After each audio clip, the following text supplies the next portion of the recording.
जी अस्सलाम वालेकुम स्टूडेंट्स। बेटा असाइनमेंट 2 जो ना इंशाल्लाह उसके बारे में कुछ स्टडी करेंगे हम आज। तो इसमें क्वेश्चन जो लिखे हुए हैं, लिखा हुआ है find the slope and inclination of the line joining the points.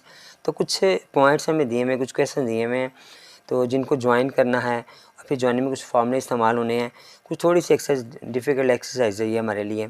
तो आप बेटा अगर ये जो मैं लेक्चर बना रहा हूँ आज, अगर आप थोड़ा सा इसे ध्यान से सुनोगे तो इसमें इंशाल्लाह मैं कुछ इस तरह की बातें समझाऊँगा, जिस तरह फॉर्मूले बताऊँगा, जिससे आप आसानी के साथ उस एक्सरसाइज को सॉल्व कर लोगे। ठीक है, तो इस लेक्चर को बड़े ध्यान गौर से सुनिएगा। इसमें मैं बताऊंगा आपको कि equation of the straight lines क्या होती है। हमने एक इक्वेशन बनानी है, इस डिफरेंट क्वेश्चन है, इसमें हम इक्वेशन बनाएंगे और सीखेंगे भी, समझेंगे भी। तो पहली हेडिंग में मिलकर इंक्लिनेशन ऑफ ए लाइन। तो अल्फ़ा से मुराद इसमें एंगल है जो कि वो 180 तक जा सकता है, 0 से लेकर। फिर उसमें देखिए कुछ फिगर्स ड्रा की हुई हैं। मैंने यहाँ पर देखिए मैंने एक फिगर ड्रा की है। यहाँ पर हमारे पास जो दो लाइनें ड्रा की जा रही हैं, एक हॉरिजॉन्टल लाइन आ रही है, ये लाइन हॉरिजॉन्टल कहलाती है, ये जो हमारी इस शेप में आ रही है, जैसे इस तरह की शेप आती है। और जो इस तरह की शेप है इसे वर्टिकल लाइन कहा जाता है, इसे वैक्सिस कहा जाता है। वैक्सिस है, ये एक्सिस है।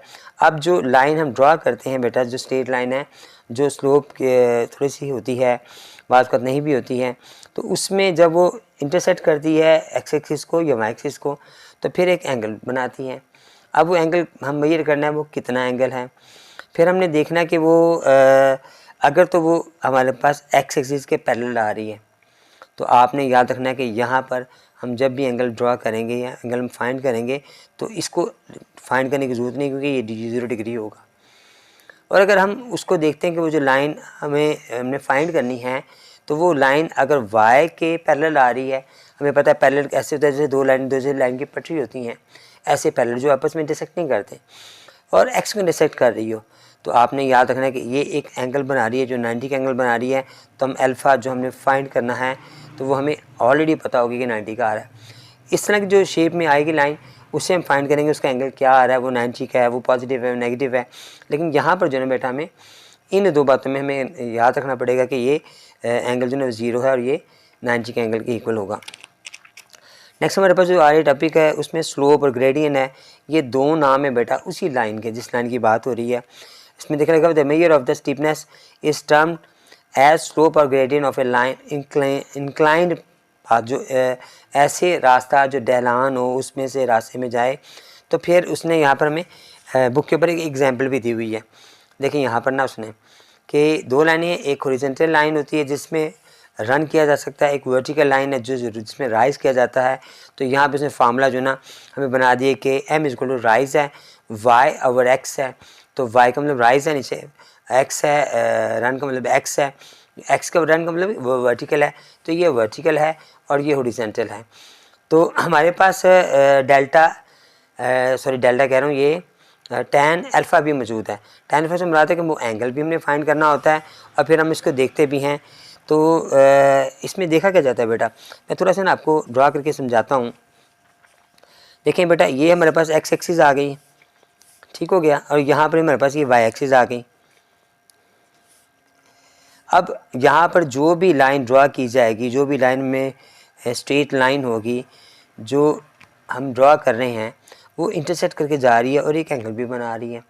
अब इसमें हमारे पास ये जो पॉइंट है, बिल्कुल में एंगल जो बना रहे हैं, ये यहाँ से कितना फासला है x से, और y से कितना फासला है ये वाला। अब ये x हमारे पास ये 0 पॉइंट है, ओरिजिन है, और ओरिजिन से लेकर यहाँ तक कोई ना कोई पॉइंट आ रहा है जिसे हम चेंज ऑफ x कहेंगे, डेल्टा x कहते हैं।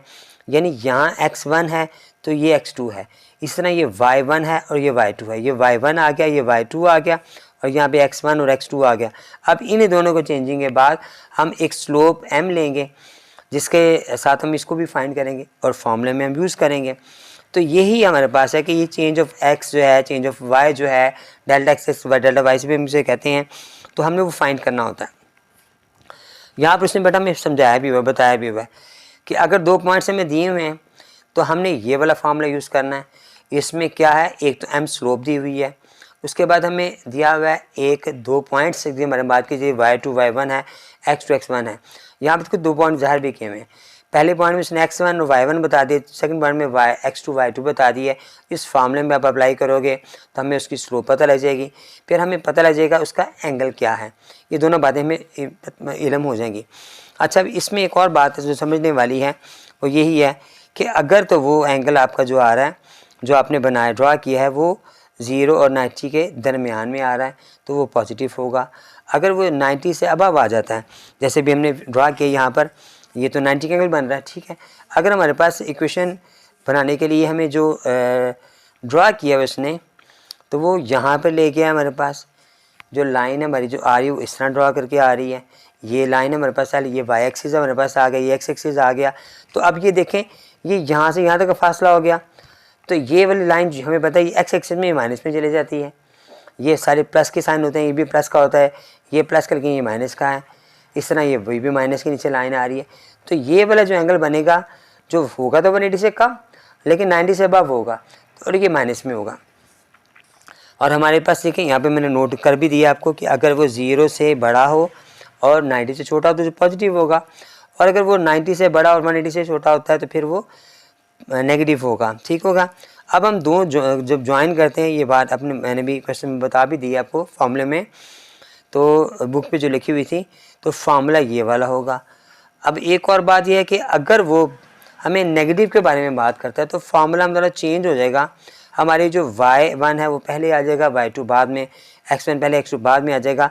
तो नेगेटिव के लिए फार्मूला हम ये यूज़ करेंगे। ये फार्मूला अभी तो बाज़ारी एक्सरसाइज में इस्तेमाल नहीं हुआ, लेकिन फार्मूला हमारा ये ज़्यादा मरतबा इस्तेमाल होगा, जिसमें हम 2 पॉइंट्स हमें दिए गए होंगे और फिर हम उसमें एंगल भी फाइंड करेंगे, उसका स्लोप भी मालूम करेंगे, ठीक है। नेक्स्ट में चलते हैं। नेक्स्ट टॉपिक में क्या है, अब पेज नंबर 130 के ऊपर एक थ्योरम नंबर 2 आ रहा है हमारे पास। उसमें 2 लाइन दी हुई हैं, L1 है, L2 है, विद स्लोप M1 M2 है। अब इसमें क्या बता रहा मैं, ठीक है, मैं आपको थोड़ा सा ना बुक से भी स्टडी करवाता हूँ, दिखाता हूँ आपको। देखें,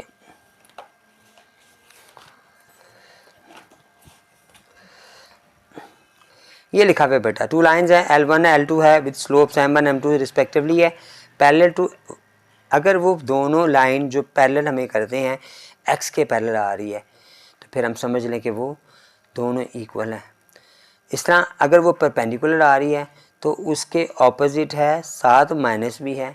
हमने उसको अगर क्रॉस मल्टीप्लाई करते हैं, M2 यहाँ भी रहते हैं, तो दोनों को अगर मल्टीप्लाई किया जाए तो फिर उसका जवाब -1 आएगा, ठीक है। ये आपने याद रखना है कि परपेंडिकुलर में क्या होता है और पैरेलल में क्या होता है, ठीक है। थोड़ा सा मैं डिफाइन कर भी देता हूँ कि अगर तो वो x एक्सिस आपने बनाई है और इसके ऊपर हमारे पास ये y एक्सिस हमारे पास आ रही है, ठीक हो गया जी, और वो पैरेलल आ रही है, यहाँ पर इसके पैरेलल आ रही है, तो फिर आप समझ लें ये जो L हमारे पास लाइन पैरेलल आ रही है, तो M दोनों जो M1 M2 जो होगा हमारे पास, अगर 2 पॉइंट दिए गए हैं तो हमारे पास दोनों की जो स्लोप होगी वो इक्वल होगी, तो हमारे पास उसे हम कहेंगे वो पैरेलल आ रही है।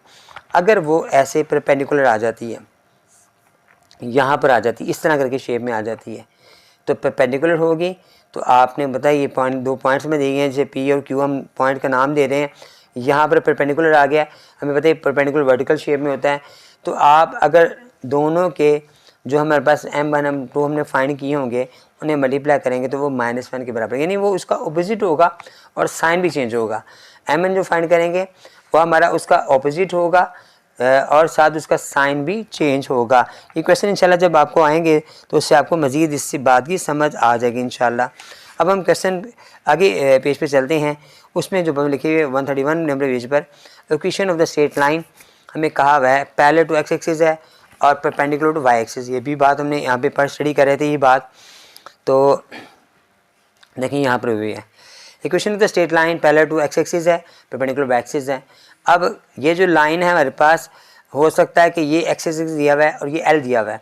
अगर ये लाइन x एक्सिस के पैरेलल आ रही है, ये L से मुराद ये लाइन है, तो आपने याद रखना है कि ये ग्रेटर होगा, यानी 0 से बड़ी होगी।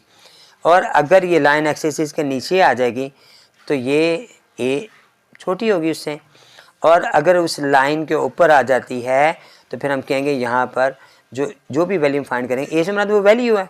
वो वैल्यू क्या है, जिसमें भी आपको बताया था मैंने कि उसमें जो हम चेंज ऑफ x एक्सिस निकालते हैं, चेंज ऑफ y एक्सिस निकालते हैं, तो वो क्या हो सकता है, वो जो फाइंड करना होता है वो कितने पॉइंट्स पर है, 2 पर, 3 पर, 4 पर, कहाँ पे वो इंटरसेक्ट कर रही है। मैं एक दफ़ा फिर आपको समझाता हूँ।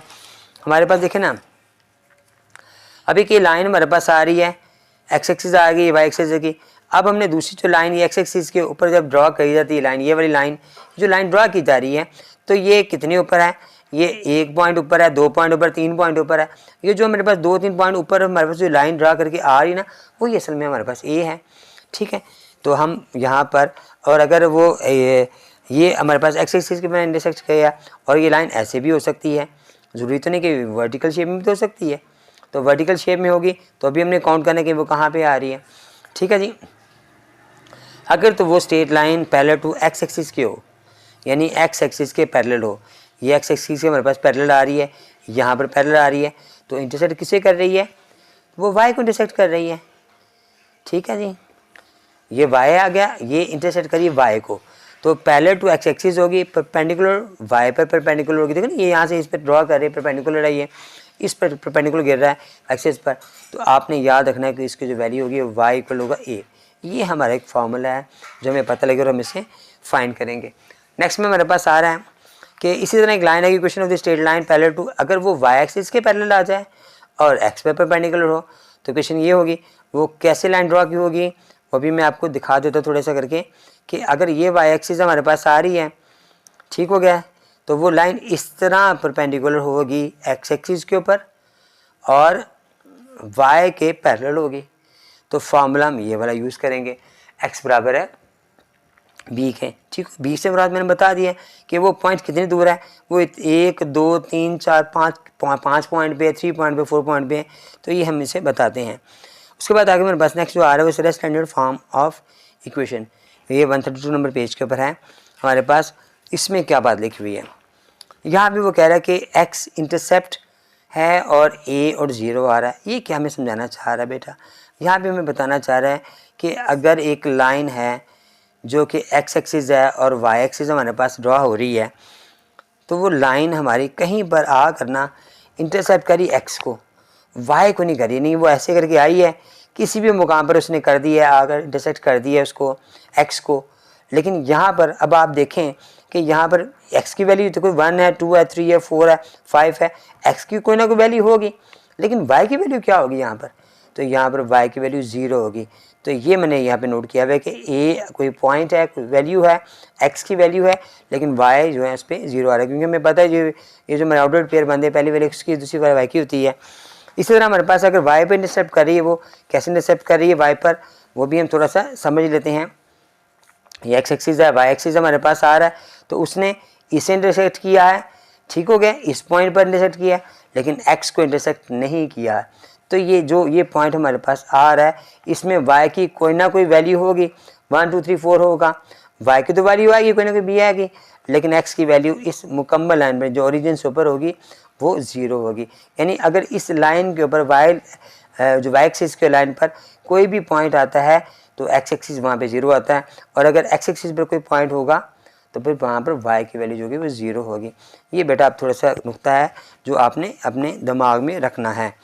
नेक्स्ट में चलते हैं बेटा हमारे पास। नेक्स्ट बेटा मेरे को कह रहा है कि point slope form of equation of a straight line, यानी एक पॉइंट दिया हुआ है और साथ उसने स्लोप दिया हुआ है। ये एक पॉइंट और स्लोप की फिक्र भी बनी हुई है। अब यहाँ पर ये फार्मूला देखें, इसमें y माइनस y1 है और x माइनस x1 है। x1 और y1 एक पॉइंट है और m एक स्लोप है, यानी हमें एक स्लोप और एक पॉइंट दिया हो तो इक्वेशन हमारी बन सकती है। इक्वेशन की सारी बात हो रही है बेटा, क्योंकि हमने शुरू से भी स्टडी करते आ रहे हैं कि इक्वेशन कैसे बनेगी, इक्वेशन कैसे बनेगी। तो equation of the straight line हमारे पास, इसमें अगर हमारे पास एक पॉइंट दिया गया हो, कोई भी पॉइंट दिया गया हो तो स्ट्रेट लाइन पर, और साथ उसमें एक स्लोप दिया हो, तो हम ये फार्मूला यूज़ करेंगे और इक्वेशन बनाएंगे। और ये ज़्यादा मरतबा इस क्वेश्चन को, इस फार्मूले को इस एक्सरसाइज में यूज़ किया गया है। फिर अगर मेरे पास एक आ जाता है 2 पॉइंट फॉर्म ऑफ इक्वेशन, ठीक है, इसमें भी बाज़ आ जाता है वो पॉइंट, वहाँ पे तो पॉइंट एक दिया हुआ है और स्लोप दिया, लेकिन यहाँ पर हमारे पास स्लोप नहीं मौजूद है। पहले हम क्या करेंगे, उन पॉइंट्स को इस फार्मूले में यूज़ करेंगे, फिर स्लोप फाइंड करेंगे, फिर हम इक्वेशन बनाएंगे। अब यहाँ पर इसमें भी आप 2 पॉइंट्स रख के भी इक्वेशन बना सकते हैं। 2 points form of equation of the straight line, दोनों सूरतों में मुमकिन है। तो इसमें क्या होगा, अगर आप फार्मूला जो है ना ये वाला फार्मूला यूज़ कर लें तो हमें स्लोप मालूम हो जाएगी। अगर 2 पॉइंट चाहिए हमारे पास, यहाँ भी 2 पॉइंट चाहिए हमारे पास, तो हम स्लोप फाइंड करके फिर हम उसे इस पॉइंट में रखकर, पहले जो अपने पॉइंट पड़ा वन स्लोप वाला फार्मूला उसमें रखकर फिर हम उसका इक्वेशन बना सकते हैं, या आप डायरेक्ट उसको इस फार्मूले को इस्तेमाल कर लें और फिर उसके बाद उसकी इक्वेशन बना लें। जैसे यहाँ पे 2 पॉइंट्स हमारे पास आ रहे हैं, जिसमें y1 है, x1 है, y2 है और x1 और x2 है, और साथ उसने x और y अकेले भी दिए हुए हैं, और ये x y से हमारी इक्वेशन इंशाल्लाह बन जाएगी आगे। उसके बाद नेक्स्ट हमारे पास है intercept form of equation of a straight line. ठीक है, ये एक बड़ा इंपॉर्टेंट पॉइंट है हमारे पास है। तो इसमें क्या क्या है, इसने intercept form of A equation of the straight line, यहाँ पर देखिए इंटरसेप्ट कर रहा है वो। अब एक लाइन है जो इंटरसेप्ट कर रही है एक्स एक्सिस भी कर रही है, वाई को भी कर रही है। अभी इस पॉइंट में हमारे पास एक एक्स एक्स जो वैल्यू है वो 0 है, जबकि वाई की कोई ना कोई वैल्यू मौजूद है। इस तरह अब ये यहाँ पर इंटरसेक्ट कर रही है, तो यहाँ पर एक्स की तो कोई ना कोई वैल्यू मौजूद है, वो ए से मुराद कोई वैल्यू है, लेकिन वाई यहाँ पे 0 है। इसको नज़र रखते हुए आपने फार्मूला इसका ये बनाना है, X over A plus Y over B equal to 1 के। ये फॉर्म रखेंगे तो ये हमारा इक्वेशन सॉल्व होगी। बस सिमेट्रिक फॉर्म ऑफ इक्वेशन भी है स्ट्रेट लाइन की, जिसमें हमारे पास फार्मूला उसने यहाँ पर ये दिया हुआ है। अब यहाँ पर एक पॉइंट के साथ एंगल बता रहा है। ठीक है, एंगल में उसने साइन अल्फ़ा बता दिया है और ये बता दिया है। अब आपने याद रखना है कि टैन की जगह पे इस्तेमाल किया गया है। ठीक है, तो टैन जो इक्वल होता है वो साइन ओवर कॉस के होता है। ये वाली वैल्यू उसने ऐसे नीचे उतार दी है, टैन की जो ने साइन ओवर अल्फ़ा लगा दी है, इसे उसने इस तरह भी क्रॉस मल्टीप्लाई कर देंगे तो कुछ इस तरह की शेप आ जाएगी मेरे पास। इस तरह भी हम इसे, लेकिन इस शेप को, जब ये शेप आपको नज़र आती है तो आपने समझ लेना कि सिमेट्रिक फॉर्म की इक्वेशन की बात हो रही है। तो इसमें कुछ इस तरह के हमने वैल्यूज पुट करके, और साइन कॉस का मतलब ये है कि आपने इसमें एंगल भी फाइंड करना है, जो एंगल दिया होगा उससे फिर हम इसको इंशाल्लाह सॉल्व करेंगे क्वेश्चंस को।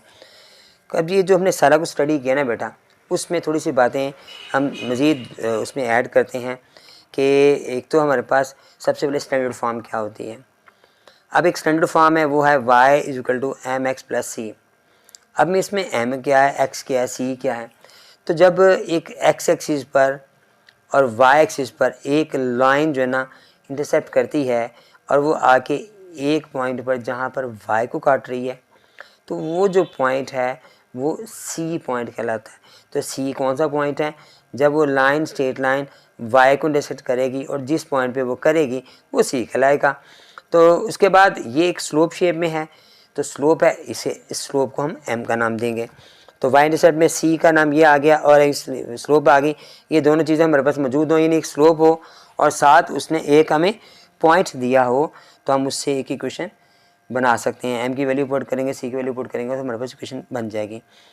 नेक्स्ट हमारे पास एक और बात है कि इक्वेशन बनाने के लिए अगर वो हमें एक पॉइंट देता है और साथ एक स्लोप दे रहा है, अब वहाँ पर जो पॉइंट था वो तो एक जगह इंटरसेक्ट कर रहा है, सिर्फ एक मुकाम में इंटरसेक्ट कर रहा है, लेकिन ये 2 मुकाम में इंटरसेक्ट करें। 2 पॉइंट्स हमारे पास आ रहे हैं, एक्स की वैल्यू y1 की वैल्यू तो हमारे पास मौजूद हो, फिर हम क्या करेंगे, हम इस फार्मूले को यूज़ करेंगे। y माइनस y1 बराबर है m एक्स माइनस y1। ये मैंने पहले भी बताया आपको, ये भी अभी मैंने हाल ही में आपको सिमेट्रिक फॉर्म बताई है। तो इस तरह भी आप उसकी इक्वेशन बना सकते हैं, जिसमें हमारे पास कॉस की वैल्यू है, साइन एंगल्स कॉस और साइन से हम उसका एंगल फाइंड कर सकते हैं, और हमें एक पॉइंट भी दिया हो, एक पॉइंट दिया और साथ एंगल दिए हो, तो ये क्वेश्चन सॉल्व हो जाएगी। इसे इस तरह भी लिख सकते हैं, इसे इस टाइप में भी लिखा जा सकता है। उसके बाद हमारे पास आ जाती है 2 पॉइंट फॉर्म बनती है। ये सब इक्वेशंस की फॉर्म मैं आपको बता रहा हूँ, जो आप में सारी की सारी इंशाल्लाह इस्तेमाल होंगी, और आपने इसको समझना है, देखना है, क्योंकि अभी जो सिर्फ मैं आपको बता रहा हूँ कि ये इस्तेमाल होनी है, जब आप इसे इस्तेमाल करेंगे तो इंशाल्लाह आपको बेहतर समझ आ जाएगी। तो यहाँ पर ये वाला अगर 2 पॉइंट्स में दिए हुए हैं, ये भी बात मैंने आपको भी से बता दी है। अब आपको डिटेल के साथ हर बात को अलग अलग दोबारा समझा रहा हूँ कि इस तरह की जो हम फार्मूले हैं वो इस्तेमाल होंगे, और ये कितनी टाइप्स हैं, कितने केसेस हैं। फिर हमारे पास आगे इंटरसेप्ट फॉर्म आ गई है, ये भी मैंने पढ़ाई है अब आपको। उसके बाद दोबारा इसको अगेन आपको समझा रहा हूँ कि कैसे लाइन ड्रा होगी, जहाँ पर वो इसमें एक्स के साथ इंटरसेक्ट करेगी तो वो इसे ए कहेंगे, वाई इंटरसेक्ट करेंगे तो उसको बी कहेंगे, और ये जो लाइन है ये स्लोप भी हमारे पास है। तो इस तरह की शेप में हमें दिया गया हो, इसे इंटरसेप्ट फॉर्म कहते हैं, और इसमें फार्मूला ये यूज़ किया जाता है। एक नॉर्मल फॉर्म हमारे पास आ गया, इसमें एक्स हमारे पास आ गया है कॉस अल्फ़ा, यानी एक एंगल दिया गया है, और वाई के साथ भी एक एंगल दिया गया। तो ये पी से परपेंडिकुलर कहा जाता है हमें। वो क्या होता है, देखिए जब एक लाइन इंटरसेक्ट करती है 2 पॉइंट्स के ऊपर, एक्स एक्सिस को भी वाई एक्सिस को भी, तो उसका यहाँ से यहाँ तक जो फासला है ये परपेंडिकुलर है, पी मैंने परपेंडिकुलर है। जब वो इसे करता है तो वो इन दोनों को मिड में जाकर परपेंडिकुलर हो जाता है। तो फिर ये जो परपेंडिकुलर है ये कैसे फाइंड किया जाता है, इसमें एंगल हमारे पास आ जाते हैं, एक एक्स एक्सिस के साथ एंगल बन रहा है, एक वाई एक्सिस के साथ एंगल बन रहा है, और फिर हम दोनों को यहाँ पे वैल्यूज पुट करते हैं तो हमारे पास वो परपेंडिकुलर का हमें पता लग जाता है कितना परपेंडिकुलर है वो। ये स्टैंडर्ड फॉर्म हमारे पास है ax plus b y plus c equal 0 के, ये स्टैंडर्ड फॉर्म भी हमारे पास आएगी और हम उससे भी थोड़ा सा स्टडी करेंगे। मैं आपको बुक से ना थोड़ा सा बता भी देता हूँ कि बुक में ना ये कहाँ कहाँ पे ये बातें लिखी हुई हैं। जैसे यहाँ पे नॉर्मली क्वेश्चन जो मैंने भी बताई आपको, ये आगे मेरे पास ये पी परपेंडिकुलर आ गया जिसमें एक दोनों एंगल बताए हमें, ये वाई के साथ है, ये एक्स के साथ है, और फिर उनको हम साइन कॉस के लगा कर फिर ये परपेंडिकुलर फाइंड करते हैं। फिर आगे चलें, ये transmission of the general linear equations है कि जब लीनियर इक्वेशंस को ये मैंने बताया आपको, तो फिर हम उसे स्टैंडर्ड फॉर्म में कैसे चेंज करते हैं। वो स्टैंडर्ड फॉर्म हमारे पास आ रही है, फिर उसको पॉइंट स्लोप फॉर्म आ रही है, फिर आगे हमारे पास आ रहे हैं सिमेट्रिक फॉर्म हमने पढ़ ली, फिर 2 पॉइंट्स फॉर्म पढ़ी है, इंटरसेप्ट फॉर्म पढ़ी है, नॉर्मल फॉर्म पढ़ी है। ये सारी फॉर्म्स लिखी हुई हैं, ठीक है, आपकी बुक पर सब कुछ मौजूद है, ठीक है। आप यहाँ से स्टडी करें, उसको रीडिंग को 2-3 दफ़ा 4 दफ़ा करें। ये लाजमी बात है, आप कुछ दफ़ा करेंगे इसको, बार बार करेंगे तो इंशाल्लाह ये आपको समझ आ जाएगी। तो एक दफ़ा करने सोच सकते ज़रा मुश्किल लगे। यहाँ पे लिखा है ट्रांसमिशन ऑफ द इक्वेशन, हमें इक्वेशन दी गई है उसको कहते हैं ट्रांसफर करें। ट्रांसफॉर्म किस में कर सकते हैं, इंटरसेप्ट फॉर्म में, नॉर्मल फॉर्म में, 2 पॉइंट फॉर्म में, इन सब में चेंज करने भी कुछ क्वेश्चन हमारे पास मौजूद हैं जिन्हें हम इस तरह सॉल्व करेंगे इंशाल्लाह और समझेंगे भी। तो मुझे उम्मीद है बेटा ये लेक्चर जो मैंने आपको बनाया आपके लिए तो बड़ा हेल्पफुल होगा आपको आगे लिए एक्सरसाइज को सॉल्व करने के लिए। इंशाल्लाह आप मेरा जो लेक्चर है वो वाला 7.2 वाला जो है उसको भी देखें, इंशाल्लाह मज़ीद आपको इससे समझ आ जाएगी। अस्सलाम वालेकुम।